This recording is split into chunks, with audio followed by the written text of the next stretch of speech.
안녕하십니까? 미래를 준비하는 지혜를 나누는 시간입니다. 오늘 우리가 나눌 이야기는 어쩌면 여러분의 노후, 더 나아가 인생 전체의 풍경을 바꿀 수도 있는 중요한 내용입니다.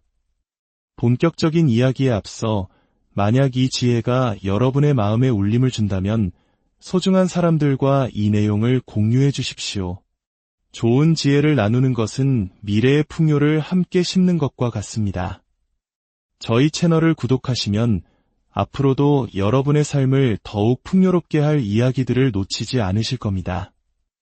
여러분의 오늘과 내일에 늘 축복이 가득하기를 기원합니다. 혹시 연금 백만장자라는 말을 들어보셨습니까? 우리에게는 조금 낯선 이 단어는 미국에서는 더 이상 꿈이 아닌 현실이 되고 있습니다. 미국의 가장 큰 퇴직연금 관리회사 중 하나인 피델리티라는 곳이 있습니다. 이 회사의 고객은 무려 2,300만 명에 달하는데요. 최근 이들의 연금 계좌를 분석한 결과 놀라운 사실이 밝혀졌습니다. 2,300만 명 중 약 100만 개의 계좌 잔고가 100만 달러, 우리 돈으로 약 13억 원을 넘어섰다는 것입니다. 이 연금 백만장자들의 평균 연령은 59세, 평균 납입 기간은 26년이었습니다. 그들은 자신의 연봉 중 평균 17%를 26년이라는 긴 시간 동안 꾸준히, 정말 꾸준하게 연금 계좌에 부어왔습니다. 더욱 충격적인 것은 이제 막 사회생활을 시작했거나 한창 경력을 쌓아가는 30대와 40대 초반의 젊은 연금 백만장자 수도 이미 10,000명을 돌파했다는 사실입니다. 어떻게 이런 일이 가능했을까요? 물론 미국의 연금 제도가 우리보다 먼저 활성화되었고 개인이 납입하는 금액에 맞춰 기업이 추가로 돈을 보태주는 매칭 제도가 잘 되어 있는 점도 중요합니다. 하지만 근본적인 차이는 다른 곳에 있었습니다. 바로 주식시장을 바라보는 인식과 신뢰의 차이입니다. 미국 연금 투자자들의 포트폴리오를 들여다보면 그 답이 명확해집니다. 그들은 연금 자산의 절반가량을 자국 주식에, 그리고 약 10%를 해외 주식에 투자합니다. 혼합형 펀드까지 포함하면 전체 연금 자산의 70% 이상을 주식 관련 상품으로 운용하고 있는 셈입니다. 채권이나 예금과 같은 안정자산의 비중은 30%에 불과합니다. 우리나라의 상황은 어떻습니까? 정확히 그 반대입니다.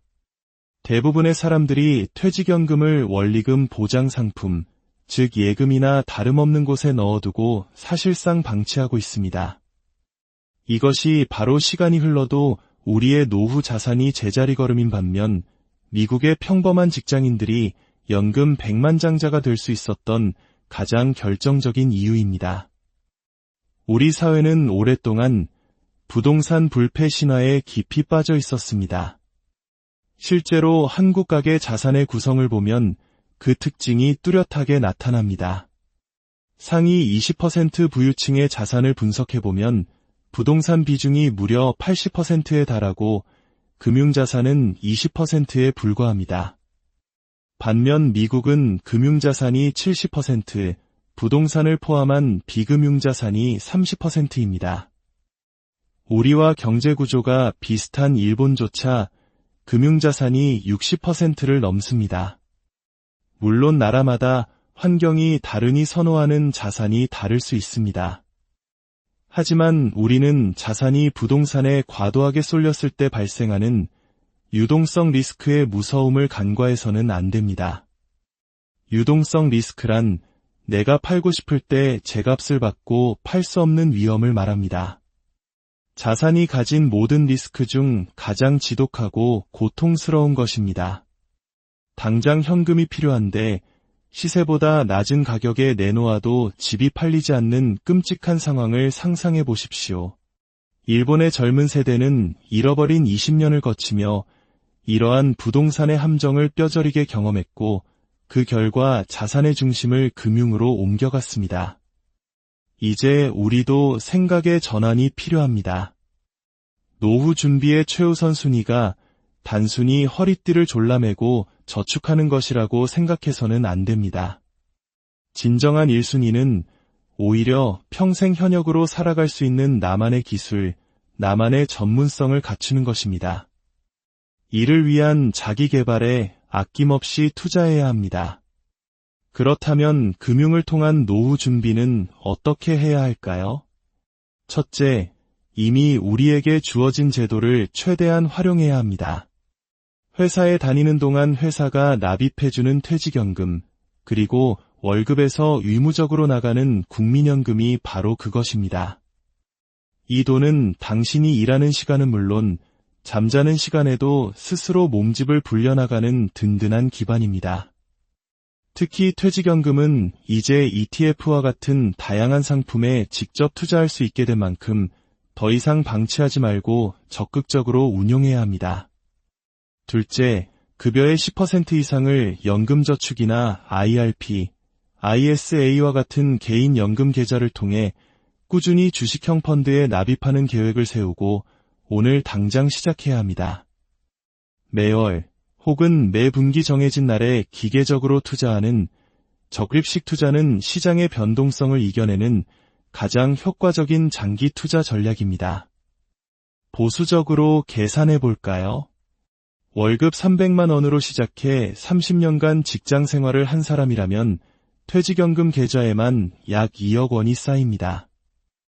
여기에 국민연금은 우리가 죽을 때까지 매월 100만 원 이상을 보장해 줍니다. 그 가치를 현재 가치로 환산하면 수억 원에 달합니다. 여기에 개인적으로 납입한 연금저축까지 더해진다면 은퇴 후 매월 300만 원 혹은 그 이상의 현금 흐름을 만드는 것이 결코 불가능한 꿈이 아닙니다. 물론 주식에 투자하라고 하면 덜컥 겁부터 나는 분들이 많을 겁니다. 하필 내가 투자한 시점이 최고점이면 어떡하지? 하는 두려움 때문입니다. 하지만 그 걱정은 30년 전에도, 20년 전에도, 10년 전에도 똑같이 존재했습니다. 하나의 극단적인 예를 들어보겠습니다. 2000년 전 세계를 휩쓴 닷컴 버블의 바로 그 정점에서 나스닥 지수에 투자를 시작했다고 가정해봅시다. 생각할 수 있는 최악의 타이밍입니다. 그 후 나스닥 지수는 80% 가까이 폭락했습니다. 하지만 만약 그 최악의 시점부터 절망하지 않고 매월 50만 원씩 꾸준히 투자를 이어왔다면 어떻게 됐을까요? 약 25년이 흐른 지금 원금은 1억 5천만 원이지만 평가액은 무려 8억 원을 훌쩍 넘어섭니다. 이것이 바로 시간과 복리의 마법입니다. 장기적인 관점에서 보면 투자를 시작하기에 나쁜 타이밍이란 존재하지 않습니다. 혹자는 이렇게 말할지 모릅니다. 나는 이미 50대인데 너무 늦은 것 아닌가? 결코 늦지 않았습니다. 연금저축과 IRP를 합쳐 연간 1,800만 원, 여기에 ISA 계좌로 2천만 원까지 납입할 수 있습니다. 10년만 꾸준히 납입해도 원금은 2억 원 이상이 됩니다. 복리 효과가 본격적으로 나타나는 15년 후, 즉 60대 후반이나 70대가 되었을 때 그 돈은 원금의 2배 이상으로 불어나 있을 가능성이 높습니다. 남은 인생을 여유롭게 살아갈 든든한 자금이 될 것입니다. 물론 이 모든 것은 빠르면 빠를수록 좋습니다. 하지만 20대, 30대에는 결혼, 내 집 마련 등 돈 들어갈 곳이 너무나 많습니다. 하고 싶은 것도 많습니다. 괜찮습니다. 인생의 중요한 이벤트들을 충분히 즐기십시오. 그리고 35세든 40세든 이제는 정말 나의 경제적 자유를 위해 예비 자금을 만들어야겠다는 결심이 서는 바로 그 순간 계획적으로 시작하면 됩니다. 그렇다면 구체적인 운용 전략은 어떻게 가져가야 할까요? 핵심은 2가지입니다. 젊을 때는 주식 비중을 최대한 높여 적극적으로 자산을 불리고 은퇴 시점이 다가오면 현금 흐름을 만들어내는 인컴 자산으로 포트폴리오를 전환하는 것입니다. 젊을 때는 주식형 펀드로 계좌를 가득 채우십시오. 시장은 단기적으로 등락을 반복하지만 역사적으로 장기 투자의 경우 손실을 본 사례는 단 한 건도 없었습니다. 오히려 10년, 20년, 30년으로 기간이 길어질수록 연평균 수익률은 놀랍게도 7%에서 10% 사이로 수렴하는 경향을 보입니다. 그리고 은퇴가 가까워지면 불려놓은 자산을 안정적인 현금 흐름을 창출하는 자산들로 옮겨 담아야 합니다. 예금이나 채권은 물론 매달 월세처럼 배당금을 주는 부동산 리츠펀드 또는 공항, 항만, 에너지 파이프라인 같은 인프라, 자산에 투자하는 펀드들이 좋은 대안이 될 수 있습니다. 이것이 바로 은퇴에서도 돈을 버는 인컴 포트폴리오의 핵심입니다. 마지막으로 이렇게 쌓아올린 연금을 어떻게 현명하게 인출해야 할까요? 여러분의 은퇴 후 삶을 3개의 구간으로 나누어 전략을 세워야 합니다. 첫 번째 구간은 퇴직 후 국민연금이 개시되기 전까지 보통만 55세에서 65세 사이입니다. 이 시기에는 퇴직연금을 주된 생활비 재원으로 활용하는 것이 현명합니다. 퇴직연금을 일시금으로 받지 않고 10년 이상 연금으로 나누어 받으면 퇴직소득세를 최소 30% 이상 절감할 수 있습니다. 두 번째 구간은 국민연금 지급이 시작되는 65세 이후입니다. 이제 매월 안정적인 국민연금이 들어오므로 퇴직연금 인출액을 줄여 소중한 노후 자금이 너무 빨리 고갈되는 것을 막아야 합니다. 세 번째 구간은 퇴직금이 소진된 이후입니다. 이 시기부터는 연금저축과 IRP 계좌에서 돈을 인출하게 되는데 연간 인출액이 1,500만 원을 넘지 않도록 각별한 관리가 필요합니다. 이 한도를 넘어서면 높은 세율의 세금을 내야 하기 때문입니다. 만약 부득이하게 큰 돈이 필요하다면 여러 해에 걸쳐 1,500만 원을 조금씩 초과하여 인출하는 것보다 한 해에 목돈을 인출하고 한 번만 세금을 내는 것이 훨씬 유리하다는 점도 기억해 두시기 바랍니다. 오늘 우리는 연금이라는 다소 무거운 주제에 대해 이야기했습니다. 하지만 연금 투자는 단순히 돈을 모으는 행위가 아닙니다. 그것은 바로 자유를 위한 준비입니다. 다른 누군가가 정해준 시간표가 아닌 온전히 나의 시간표대로 살아갈 수 있는 자유. 내가 하고 싶은 일을 하고 만나고 싶은 사람을 만날 수 있는 자유를 얻는 과정입니다.